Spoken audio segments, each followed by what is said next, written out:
આ ઓવરબ્રિજનું ઉદ્ઘાટન આજ શ્રી રમણભાઈના હસ્તક કરવામાં આવેલ છે।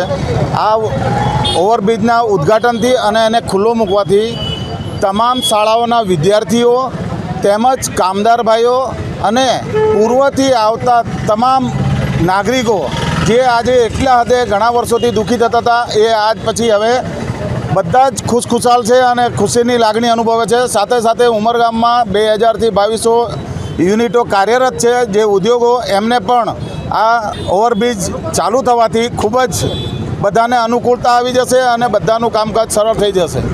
લોકોને ઉમરગામ ઇન્ડસ્ટ્રીમાં આશરે 1500 જેટલી ફેક્ટરીઓ આવેલી છે અને મહારાષ્ટ્રથી 30થી 40 હજાર કામદારો અહીં રોજીરોટી માટે આવે છે અને લગભગ એ લોકો 1800 જેટલી ઇકો ગાડી આવે છે મહારાષ્ટ્રથી, જેમાં વધુમાં વધુ તલાસરીથી ઉમરગામનો જે રોડ છે એ વધારે ટ્રાફિકવાળો હોય એ લોકોને ખાસ ઉપયોગી એવો બ્રિજ અને આપણા છોકરાઓને મહારાષ્ટ્રમાં ભણવા જવા માટે જે ફરીને ચક્રાવો થતો હતો એ આજે લોકોને એકદમ રાહત મળી છે।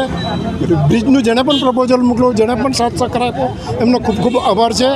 આખા ઇન્ડસ્ટ્રી પરથી હું એવાનો બધાનો આભાર પાડું છું। સાથે સાથે પત્રકારો પણ આ બ્રિજને લઈને એટલી જ ગંભીરતા દાખવેલી હતી એમનો પણ હું ખૂબ ખૂબ આભાર માનું છું પ્રજા વતી, ઉમરગામ વતી અને ઇન્ડસ્ટ્રી એસોસિએશન।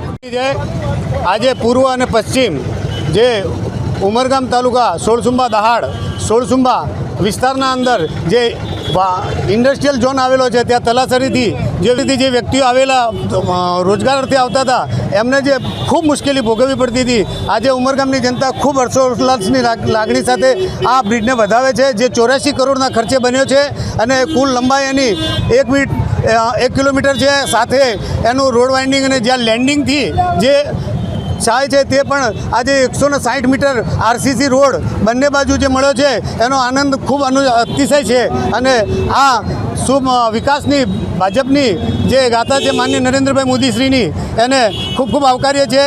અબકી બાર 400 પાર મોદી।